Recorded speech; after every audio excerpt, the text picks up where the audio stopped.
Okay Anusree, എന്തായാലും പരാതി കൊടുത്തിട്ടുണ്ട്. നമുക്ക് ഒന്ന് ആരോഗ്യവകുപ്പിൽ ഒന്ന് അന്വേഷിച്ച് നോക്കാം. എന്താണ് നിങ്ങളുടെ ഇനി ആവശ്യം അനുശ്രീ? കുറച്ച് കാര്യങ്ങൾ കൂടെ പറയാനുണ്ട്. എന്താന്ന് വെച്ചാല് ഈ ഡെലിവറിന്റെ അന്ന് എനിക്ക് ഹിസ്റ്റക്ടമി ചെയ്തിട്ട് ഞാൻ വെന്റിലേറ്ററിലായിരുന്നു. അവിടുന്ന് 3-ാമത്തെ ദിവസമാണ് എന്നെ വെന്റിലേറ്ററിൽ നിന്ന് ഷിഫ്റ്റ് ചെയ്തത്. അപ്പൊ എന്റെ കൈമേൽ ഒരു ക്യാനുല കുടുങ്ങിയിട്ട് ഒരു സർജറി 21-ാം തീയതി എന്റെ കൈമേൽ ഒരു ക്യാനുല, ഇന്ന് കാണാൻ പറ്റുന്നുണ്ടോ എനിക്കറിയില്ല, ഈ ഒരു കഷ്ണമാണ് പിന്നെ സർജറി ചെയ്തെടുത്തത്. കൈമേൽ ക്യാനുല കുടുങ്ങിപ്പോയി. ഓ അത് ശരി. അത് പിന്നെ സർജറി ചെയ്താണോ എടുത്തത്?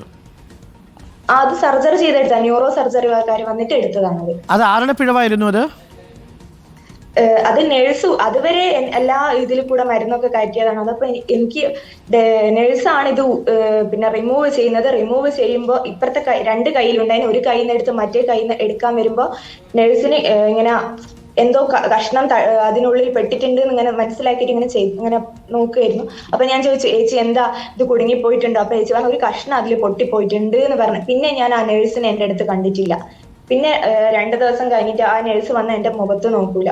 എനിക്ക് മരുന്നും കാര്യങ്ങളൊക്കെ തരുമ്പോ എന്റെ മുഖത്തേക്കേ നോക്കാം. എന്തെങ്കിലും നഷ്ടപരിഹാരം കിട്ടിയിട്ടുണ്ടോ എപ്പോഴെങ്കിലും? ഇല്ല, എനിക്ക് കേസുമായി പോയിട്ട് ഇതുവരെ ഒരു അന്വേഷണമോ ഒന്നും നടന്നിട്ടില്ല. മാസങ്ങളായി. പരാതി കൊടുത്തിരിക്കുന്ന അനുശ്രീ?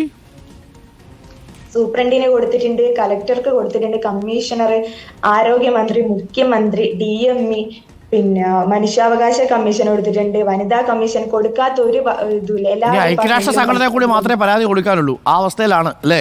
എന്നിട്ട് ആരും തിരിഞ്ഞു നോക്കിയിട്ടില്ല. എല്ലാ സ്ഥലത്തും കൊടുത്തിട്ടുണ്ട്. മാത്രമല്ല ഇവരെടുത്ത് കുറെ വീഴ്ചകളുണ്ട്. ഈ ഒരു കാര്യം മാത്രമല്ല, എന്റെ നോർമൽ ഡെലിവറി നടന്ന ഭാഗത്ത് മുറിവുണങ്ങാത്തത് കൊണ്ട് ഫെബ്രുവരി 7 എനിക്ക് വീണ്ടും ഒരു സർജറി ചെയ്തിട്ടുണ്ട്. അതിനുശേഷം ഇത് പിന്നെ വജേനെ കൂടെ ഗ്യാസും ഡിസ്ചാർജും വന്നപ്പോ ഞങ്ങൾ ഈ സൂരജ് ഡോക്ടറോട് ചോദിച്ചപ്പോ സാർ എന്താ പറഞ്ഞതെന്ന് വെച്ചാൽ, പിന്നെ നോർമൽ ഡെലിവറിയിൽ ഇത് സാധാരണ 5-8 മാസം എടുക്കും ഇത് മാറണമെങ്കിൽ, വേറെ പ്രശ്നങ്ങളൊന്നും അല്ല എന്ന് പറഞ്ഞു. പക്ഷെ എന്റെ സിറ്റുവേഷൻ എന്ന് വെച്ചാൽ ഓരോ ദിവസം കഴിയുന്നവരും വഷളായിക്കൊണ്ടിരിക്കുക. എനിക്ക് നിൽക്കാനോ ഇരിക്കാനോ ഒന്നിനും പറ്റൂല. എനിക്ക് വേറൊരാളെ സഹായം ഇല്ലാണ്ട് ഒരു കാര്യം ചെയ്യാൻ പറ്റുന്നില്ല. ഞാൻ കോടി പോവുക, വേദന വന്ന് അങ്ങനെ എന്റെ ഹസ്ബൻഡും റിലേറ്റീവ്സും IMCHലെ സൂപ്രണ്ടിനെ കണ്ടപ്പോൾ സാറ് പറഞ്ഞ് ചിലർക്ക് സ്റ്റിച്ച് അലർജി ഉണ്ടാവും, 90 മുതൽ 120 ദിവസം കഴിഞ്ഞിട്ട് അതങ്ങ് ശരിയായിക്കോടുന്ന് പറഞ്ഞു. വീണ്ടും ഇങ്ങനെ തന്നെ വന്നേരം ഈ ഗൈനക്കിലെ ഡിപ്പാർട്ട്മെന്റിൽ നിന്ന് തന്നെ മാർച്ച് 8-ാം തീയതി തന്നെ മെഡിക്കൽ കോളേജിലെ പ്ലാസ്റ്റിക് സർജറിയിലേക്ക് അവരെന്നെ മാറ്റി. എന്നിട്ട് മാർച്ച് 11 എനിക്ക് അവിടുന്ന് ഒരു സർജറി ചെയ്തു. എന്നിട്ട് എനിക്ക് യാതൊരു മാറ്റം ഉണ്ടായിരുന്നില്ല. നമ്മൾ ഡോക്ടറോട് ചോദിച്ചു, ഡോക്ടറെ ഇത് സർജറി ചെയ്തിട്ട് എനിക്ക് യാതൊരു മാറ്റവും ഇല്ല. അപ്പൊ ഡോക്ടർ അത് കുറച്ച് ടൈം എടുക്കും എന്ന് പറഞ്ഞു. അപ്പൊ നമ്മൾ വിശ്വസിച്ചു എനിക്ക് കുഴപ്പമില്ല, ഞാൻ ഓക്കെ ആണെന്നുള്ള രീതി. എന്റെ കുഞ്ഞിന് ICU ഉള്ളതുകൊണ്ടാണ് പിന്നെ ഞങ്ങൾ അവിടെ നിന്നിരുന്നത്. പക്ഷെ എന്റെ അവസ്ഥ എന്ന് വെച്ചാൽ അതിനേക്കാൾ ഭീകരമായിരുന്നു. എന്താ വെച്ചാല് പിന്നെയും ഈ എന്താ സംഭവിച്ചെന്ന് വെച്ചാല് വേദനയും കാര്യങ്ങളും വന്ന് ഈ വജേനെ കൂടെ ഗ്യാസും പോകുന്നു, ഡിസ്ചാർജും പോയിട്ട് എന്തെന്നാ ഒന്നും മനസ്സിലാവുന്നില്ല. അങ്ങനെ ഞങ്ങൾ അവിടെ കുഞ്ഞിന്റെ ട്രീറ്റ്മെന്റിന് വേണ്ടിയിട്ട് അടുത്തുള്ള ഒരു വാടക വീട്ടിൽ നിൽക്കുകയായിരുന്നു. അവിടെ നിന്ന് എനിക്ക് വേദന വേണ്ടിയിട്ട് എന്നെ സൂപ്പർ സ്പെഷ്യാലിറ്റി കൊണ്ടുപോയി മെഡിക്കൽ കോളേജിൽ തന്നെ. അപ്പൊ അവിടുത്തെ ഡോക്ടേഴ്സ് സ്കാനിങ്ങും കാര്യങ്ങളൊക്കെ ചെയ്തിട്ടാണ് പെട്ടെന്ന് സർജറി ചെയ്യണം, അവിടെ പഴുപ്പുണ്ട്, പെട്ടെന്ന് സർജറി ചെയ്യണം. അപ്പൊ എന്റെ കണ്ടീഷൻ എന്റെ ഹസ്ബൻഡ് പറഞ്ഞു കൊടുത്തപ്പോൾ നമുക്ക് സീനിയർ ഡോക്ടേഴ്സ് ആയിട്ട് സംസാരിച്ചിട്ട് വേണ്ടതുപോലെ ചെയ്യാം. അങ്ങനെ എന്നെ സർജറി ഡിപ്പാർട്ട്മെന്റിൽ ഏപ്രിൽ 3-ാം തീയതി എന്നെ അഡ്മിറ്റ് ആക്കുന്നു. അപ്പോൾ സീനിയർ ഡോക്ടേഴ്സും MCHലെ സൂപ്രണ്ടും പറഞ്ഞ് ഇത് വജേനയും മലദ്വാരം തമ്മിൽ കണക്ഷൻ വന്നു പോയതാ, ഇതിന് കൊളസ്റ്റോമി സർജറി മാത്രമേ ഓപ്ഷൻ ഉള്ളൂ എന്ന് പറഞ്ഞു. അപ്പൊ എന്റെ ഹസ്ബൻഡും റിലേറ്റീവ്സ് ഒക്കെ എന്ത് ചെയ്ത് വേറെന്തെങ്കിലും ഒരു മാർഗത്തിൽ കൂടെ ഇവിടെ റെഡിയാക്കി എടുക്കാന്നുള്ള രീതിയിലാണ് ഞങ്ങൾ അവിടെ നിന്ന് പോകുന്നത്.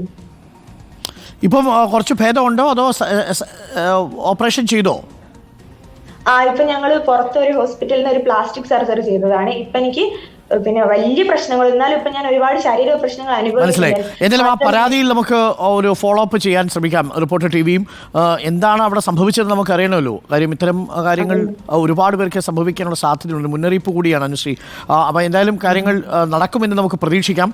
ഒരു പരിഹാരം ഉണ്ടാകുമെന്ന് നമുക്ക് കരുതാം. പരിഹാരം ഇനി എന്തുണ്ടാവുമെന്ന് എനിക്കറിയില്ല, പക്ഷേ അത് അന്വേഷിക്കപ്പെടണം എന്നുള്ള അനുശ്രീയുടെ ആവശ്യത്തോടൊപ്പം തന്നെ ഞങ്ങൾ നിൽക്കുകയാണ്. Thank you Anusree. കുഞ്ഞിനിപ്പോൾ 11 മാസമായി, പക്ഷേ ആ രീതിയിലുള്ള പെരുമാറ്റം കുഞ്ഞിന്റെ ഭാഗത്തുനിന്ന് ഉണ്ടാവുന്നില്ല അല്ലേ? ഒരു റിയാക്ഷനും കാര്യങ്ങളൊന്നുമില്ല.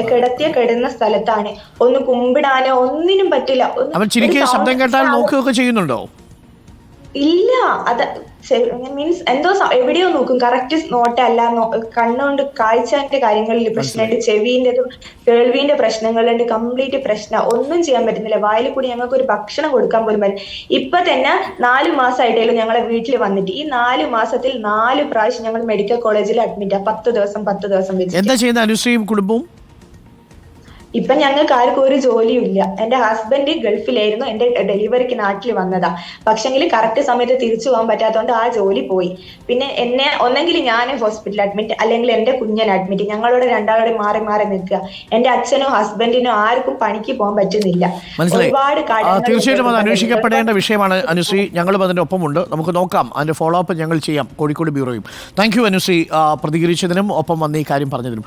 ഇത് ഏതെങ്കിലും തരത്തിൽ ഏതെങ്കിലും മെഡിക്കൽ കോളേജുകൾ അവഹേളിക്കാനുള്ളൊരു നീക്കമൊന്നുമല്ല. പക്ഷേ ഇത്തരം കാര്യങ്ങൾ വരുമ്പോൾ നമ്മൾ പലതവണ പ്രേക്ഷകരുടെ ശ്രദ്ധയിൽ ഉൾപ്പെടുത്തിയിട്ടുള്ളതാണ്. ഇത്തരം അനാസ്ഥകൾ മൂലം അതിൽ ഒരു കേസ് മാത്രമായിരിക്കും ആശുപത്രിക്ക്, പക്ഷേ ആ ഒരു കേസുള്ള മനുഷ്യർക്ക് ആ ജീവിതം പൂർണ്ണമാണ് ആ കേസ്. അപ്പോൾ അതുകൊണ്ട് അതത്ര ഗൗരവത്തോടു കൂടി തന്നെ പരിഗണിക്കണം എന്ന് തന്നെയാണ് നമ്മൾക്ക് പറയാനുള്ളത്. അനുശ്രീയുടെ പരാതി യഥാസമയം തന്നെ പരിഗണിക്കേണ്ടിയിരുന്നു. പക്ഷേ ഇതുവരെയും അതിനൊരു പരിഹാരമായിട്ടില്ല. മാത്രമല്ല ഒരു അന്വേഷണവും ഈ വിഷയത്തിൽ നടന്നിട്ടില്ല. അതുകൊണ്ടാണ് റിപ്പോർട്ടർ ടിവിക്ക് ഈ വിഷയത്തിൽ ഇടപെടേണ്ടി വന്നത്. എന്താണ് ഡോക്ടർ സൂരജിനാണോ കൈപ്പിഴ പറ്റിയത്?